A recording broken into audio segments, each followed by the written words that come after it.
Hey friends, welcome back to Intentional Motherhood. I'm your host, Kelsey Red.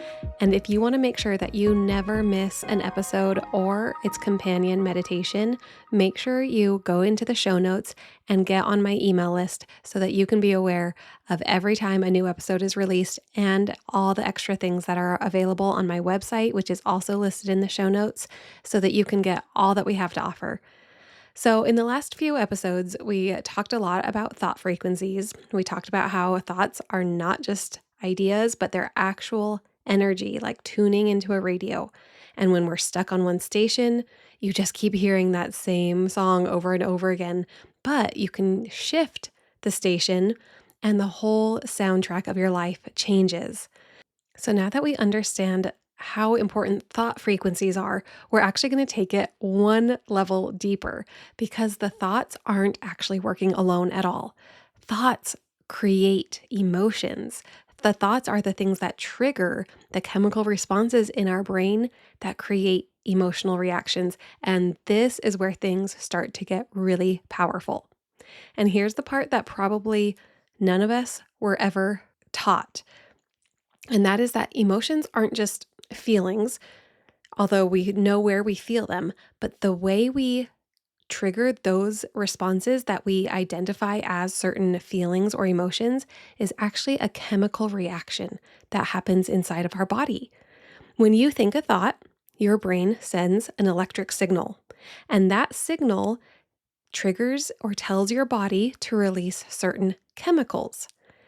If the thought feels stressful or scary, then your body releases stress chemicals. If the thought feels safe or hopeful or loving, then your body releases different chemicals that help you to feel relaxed and to open up. So your body isn't just responding to what's happening on the outside in your life, it's actually responding to what you think about what is happening on the outside or what you perceive is happening.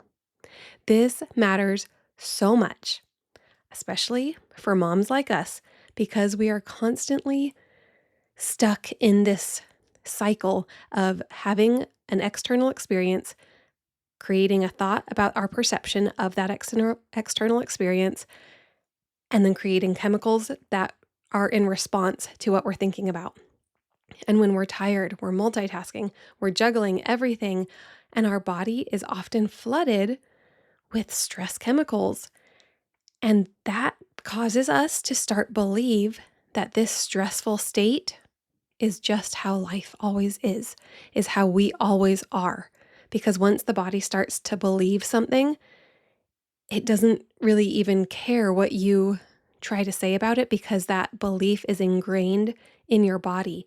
And it takes the effort that we've talked about in past episodes about rewiring the brain in order to shift to a different belief system and to get the body actually on board with that new belief system. So you might say, I trust God. My life is non-stressful. But if your body is full of anxiety and your nervous system is still constantly preparing for perceived danger, then unfortunately your body's going to listen to that chemistry more than to those words that you're trying to say.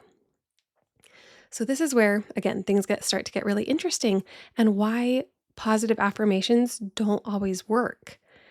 It maybe isn't that you're necessarily doing them wrong, but it's just that your body hasn't gotten on board to start believing the words you're saying yet. Joe Dispenza talks about this when he says that the body becomes the subconscious mind. If you feel the same emotions every day, your body starts to expect the same experience every day and every future day. In fact, your body gets so used to it, it gets so comfortable with it, it constantly wants to come back to that same familiar experience. And if anything, it starts to need higher levels of chemicals to create the same level of reaction as your body's used to having. What does that sound like to you guys?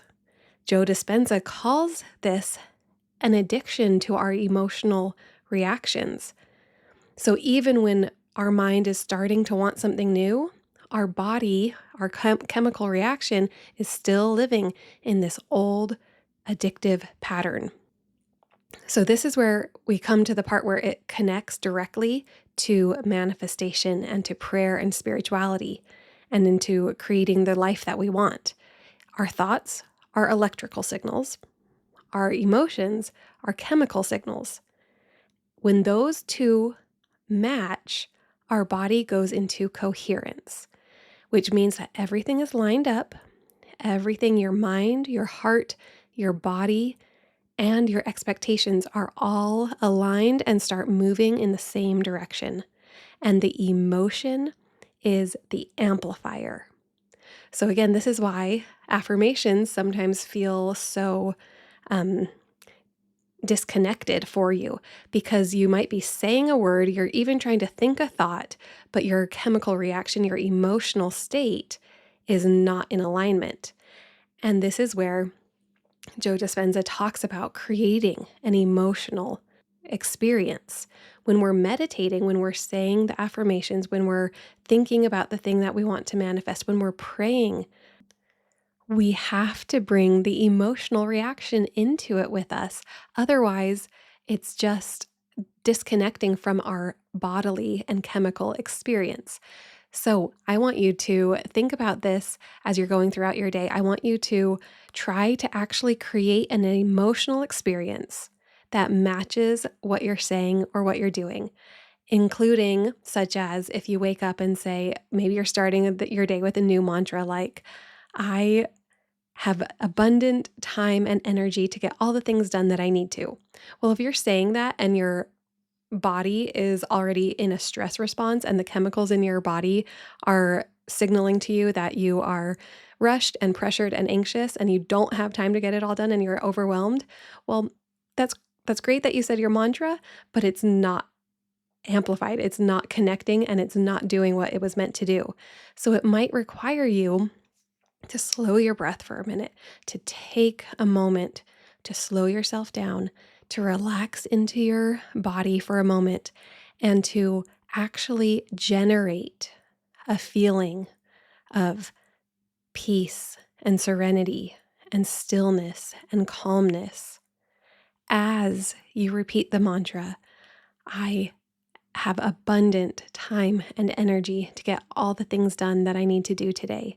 And as you think that thought, and as you generate in your heart and in your body an emotion that matches the thought, then you're starting to train your body to actually respond to the thought that you've created and to create a new pattern of reaction and to create a new belief that your body can actually get on board with and start to create a reality around.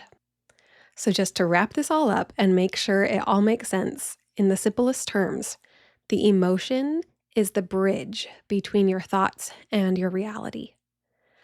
This is why, even just having a few moments of being able to get into mind, body, brain, and heart coherence is really important because those moments send new chemical signals.